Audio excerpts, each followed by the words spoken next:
그리스도 여러분과 함께 요한이 전한 거룩한 복음입니다. 하나님께서는 세상을 너무나 사랑하신 아버지의 외아들을 내주시어 그를 믿는 사람은 누구나 멸망하지 않고 영원한 생명을 얻게 하셨다. 주님의 말씀입니다. 그리스도님 참여합니다.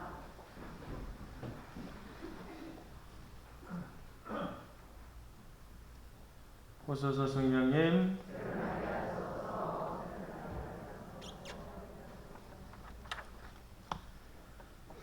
오늘은 부활 제2주일 수요일입니다. 2주간 수요일입니다. 여러분들이 오늘 들으셨던 복음이 이제 복음 속의 복음이라고 불리우고 있는 요한복음 3장의 말씀입니다. 그래서 이 어제 잠깐 요한계문헌에 대해서 말씀을 드렸는데 이 요한계문헌에 대해서 한번 좀 잘 생각해 볼 필요가 있어요.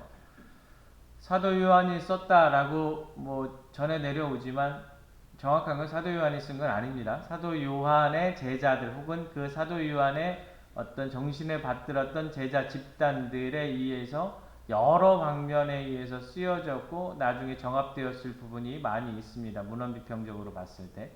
그런데 어찌되었든 그것이 쓰여졌었던 배경은 거의 동일한 것 같아요.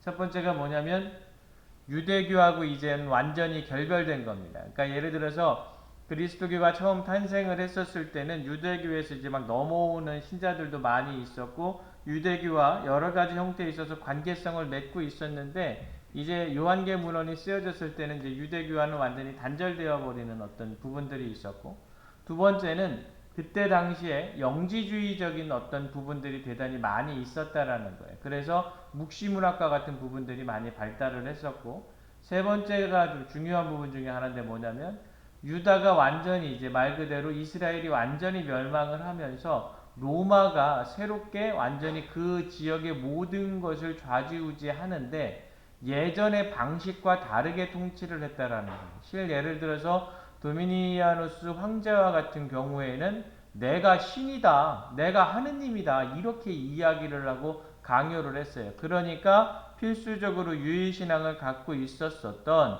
유대교는 말할 것도 없고 그리스도교 신앙과 엄청난 대척점에 서 있을 수밖에 없는 부분들이 있는 거죠. 그러다 보니 대단히 큰 박해가 일어나기 시작했을 겁니다. 그러면 이런 어려움들이 일어나기 시작했었을 때 필수적으로 등장하는 사람들이 있어요. 어떤 사람들입니까? 친일파. 뭔 말인지 아시겠죠? 배신자들이 생기잖아요. 그러면 그 배신자들이 나름대로 어떤 그 친일파가 그랬다면 왜 너 친일했냐 물어보니까 대한민국이 이렇게 빨리 독립할 줄 몰랐어 이랬댔잖아요. 그죠? 그거랑 비슷한 무리의 어떤 부분들 말 그대로 자기네들 마음대로 그리스도교를 재단하고 만드는 사람들도 분명히 등장을 했겠지요. 그러다 보니까 이 요한계문헌을 적었었던 사도 요한을 비롯한 제자들의 부분들은 명확하고 아주 단정적으로 이야기할 필요가 있었을 겁니다. 그러다 보니까 어떻게 이원론적으로 딱딱 구분하는 거예요. 그래서 여러분들 요한복음을 읽어보시면 대립적인 표현들이 정확히 나오잖아요. 빛과 어둠, 선과 악, 하늘과 땅, 위와 아래 이렇게 딱딱 구분을 하는 겁니다. 그래서 하느님에 가까이 가는 부분들 오늘 복음을 표현하면 빛에 있는 것은 어떤 것이다? 선이다. 그러나 이것과 함께 있지 않은 어둠에 속한 것은 악이다 라고 단정지어서 설명을 하는 겁니다. 그래서 오늘 복음 안에서 이 요한계문헌, 요한복음이 우리에게 전하고자 하는 것이 무엇인가를 한번 잘 살펴볼 필요성이 있어요. 이 오늘 복음으로 들어가 보면 이 오늘 복음 요한복음의 3장의 부분은 뭐냐면 니고데모와의 세 번째 대화 이야기입니다. 그 중간에 보면 무슨 이야기가 나오냐면 아들을 믿는 사람은 심판을 받지 않는다. 그러나 믿지 않는 자는 이미 심판을 받았다. 하느님의 외아들의 이름을 믿지 않았기 때문이다 라는 대목이 나와요. 근데 우리가 흔히 심판이라고 하면 어떤 걸 생각합니까? 무언가의 옳고 그름을 판단하는 것 아니면 이것이 맞느냐 저것이 틀리느냐를 어떻게 규정짓는 걸 이야기하는데 그렇게 받아들이면 이해가 잘 안 돼요. 요한복음에서 심판이라고 이야기하는 것은 뭐냐면 멸망입니다.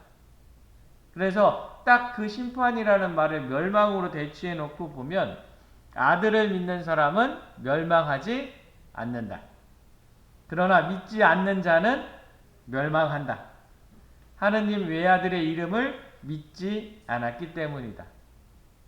이렇게 이야기할 수 있는 거예요.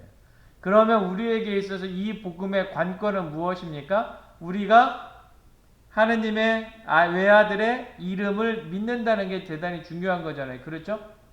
뭐 엄청나게 새로운 거 얘기하는 것처럼 그런 표정으로 늘 듣던 얘기인데, 그러니까 외아들의 이름을 믿는다는 게 무엇인가를 우리가 지금 깨달아 봐야 된다라는 거예요.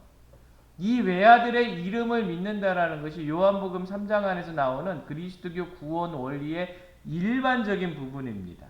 외아들의 이름을 믿었다라는 것은 다시 말해서 어제 복음에서 이야기하듯이 예수 그리스도를 통해서 어떻게 새롭게 태어나야 된다.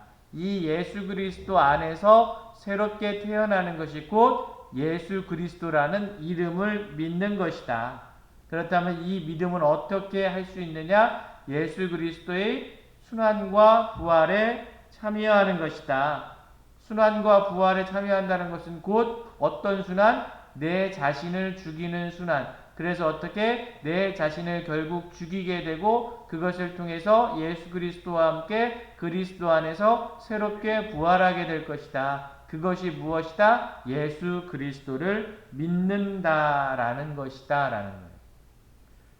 그럼 우리가 어떻게 자꾸 생각을 하게 되냐면, 아이고 또 힘들고 어려운 길이 믿는 길이군요 라고 이야기를 하게 됩니다. 그렇잖아요? 순환의 길은 어려우니까 막 순환을 박수치면서 막 갑니까? 아니잖아요. 그렇죠? 네. 또 어려운 길만을 이야기하시는구나 라고 하는데, 그렇게 생각하면 여러분들 예수님께서 보여주신 길의 10분의 1도 이해하지 못하는 거예요. 그래서 오늘 복음이 예수님, 그 하느님에 대해서 어떻게 이야기합니까? 세상을 너무나 사랑하신 나머지라고 이야기하죠. 이 너무나 그냥 일반적인 사랑 아니에요? 너무나 사랑하신 나머지. 내가 내 아들을 어떻게 사랑해? 너무나 사랑하잖아요. 그렇죠? 아들이 이뻐요? 손자가 이뻐요? 저희 어머니 얘기를 들리자면 손자가 훨씬 이쁘답니다. 맞아요? 안 나봐서 잘 몰라요. 그러니까 그런 거, 그러니까 막 눈에 넣어도 아프지 않을 자식. 이 아가페적인 사랑이잖아요. 부모의 사랑이잖아요. 결국에 우리가 주님 순환 부활의 길을 걸어간다는 것은 힘들고 어렵고 고행하고 내가 막 극기하고 막 이러는 길만을 이야기하는 것이 아니라 아주 적확하게 표현을 하면 아버지가 아들을 사랑하고 어머니가 딸을 사랑하는 그 부모와 같은 사랑의 길을 걸어가는 것. 요게 여러분들 주님의 순환과 부활의 길에 동참하는 길입니다. 내가 아들을 사랑하기 때문에 말 그대로 정말 모든 것을 주고도 남김없이 주고도 아깝지 않다라고 생각하잖아요. 그렇죠? 그런데 그러기 위해서 남김없이 무언가를 계속적으로 주다 보면 힘들고 어렵고 때로는 불편한 것들이 생기잖아요. 그렇죠? 그러나 그것을 무엇으로 이겨냅니까? 아들에 대한 사랑, 내 딸에 대한 사랑, 내 손자에 대한 사랑으로 이겨내잖아요. 그것과 마찬가지인 겁니다. 다시 말해서 한마디로 정리해 본다면 예수 그리스도를 믿는다는 것, 예수 그리스도와 함께한다는 것은 무엇이다? 내가 부모의 사랑으로 그리스도께서 가르쳐 주신 길을 걸어가는 것이다. 이것을 오늘 복음은 이야기를 하고 있다라는 겁니다. 다시 말해서 내가 예수 그리스도를 믿어서 빛으로 간다라는 것은 곧 무엇이다? 이 세상 안에서 예수님이 가르쳐줄 그 길을 내 안에 사랑을 가지고 걸어가는 것이다. 어떻게 이렇게 말을 정확하게 여러분들이 알기 편하게 이렇게 쉽게 그래서 어려운 거예요. 사랑하는데 쉽습니까? 때론 즐거운 것도 있을 수 있겠지만 사랑한다는 것은 대단히 많은 희생과 고통을 감내합니다. 그렇죠? 오늘 저녁에 소주 한잔 먹읍시다. 아이고 시부님 제 아들 학원 태워다 줘야 돼서. 마음은 나가서 남자들 소주 한 잔 먹고 싶겠죠. 그렇죠? 그런데 어떻게? 애를 사랑한 그 애를 위해서 어쩔 수 없이 그런 즐거움들을 계속 포기해야 되잖아요. 그렇죠? 간혹 가다가 우리 자모들 얼굴 보면은 아유 화장 좀 하고 오지. 이럴 때가 있어요. 예. 그런데 보면 옆에서 얘기를 들어보면 막 지금 방금 막 예? 뭐 해야 되니까 지금 방금 직장 끝나고 막 온 거예요. 예? 근데 그렇게까지 힘들고 어렵게 말 그대로 다녀야 되는 가장 큰 이유가 뭐예요? 내 가족들, 내 사랑하는 아이들 챙겨야 되니까 그거 안 하면 더 많은 것을 줄 수 없으니까 말 그대로 자기 것을 포기해가면서 그렇게 하는 거잖아요. 그렇죠? 그게 바로 사랑이잖아요. 그런데 그것에 대해서 우리는 어떻게 생각합니까? 아깝거나 아쉽거나 잘못됐다거나 내가 왜 이래야만 된다 라고 생각하지 않잖아요. 그렇죠? 이 부분인 겁니다. 사제가 사목생활을 이렇게 하다 보면 처음에는 되게 열정적으로 많이 할 때가 많이 있습니다. 그런데 시간이 지나면 지날수록 이렇게 자꾸 이것도 하면 또 뭐라 그럴 텐데 이거 하면 또 이거 뭐 또 이거 신부님 그런 거 왜 하냐고 또 그럴 텐데 그냥 눈 감고 그냥 넘어갈까? 막 이런 생각이 들어요. 그러면 예를 들어서 내가 이 공동체를 더 사랑했다. 이 공동체 안에 하느님을 보여주시기 위해서 열심히 더 노력해야겠다. 그러면 어떻게? 그런 걸 이겨나가겠죠. 그렇죠? 그런데 그게 아니라 이래도 그만 저래도 그만 뭐 하느님이 알아서 하시겠지라고 포기해버리는 순간 어떻게? 사랑도 없어지고 더 이상 나가지 않아요. 이 어려움을 무릅쓰지 않아요.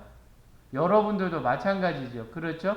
누군가에 대해서 이 공동체에 대해서 혹은 사제에 대해서 말 그대로 사랑을 하고 있을 때 어려운 것이 닥친다 하더라도 어려운 것이 내 안에 임무로 맡긴다 하더라도 어떻게 공동체를 사랑하고 하느님을 사랑하기 때문에 당연히 의무적으로 막 이렇게 나아가는 부분들이 있죠. 그런데 그 사랑이 식으면 어떻게 내가 뭐 꼭 해야 돼. 내가 뭐 해야 돼. 이렇게 자꾸 핑계를 찾게 되는 경우들이 많이 있어요. 결국에 무엇이냐? 우리가 예수 그리스도의 이름으로 믿는다라는 것. 그것은 내 안에서 그 사랑을 멈추지 않는다라는 것까지 포함하는 겁니다. 부활제 2주간입니다. 한 번쯤 깊게 생각해 보셨으면 좋겠습니다. 내가 내 안에서 부활하고 있는데 과연 나는 그 부활하신 예수 그리스도를 얼마나 믿고 있었는가? 그 믿음이라는 것, 그 예수 그리스도의 부활에 얼마만큼 참여하고 있었는가? 아니, 정확히 이야기해서 내가 부활하신 예수 그리스도를 얼마만큼 사랑하고 있었는가? 아무튼 생각해 보시는 그런 시간들 되시길 부탁드립니다. 잠시 묵상하겠습니다.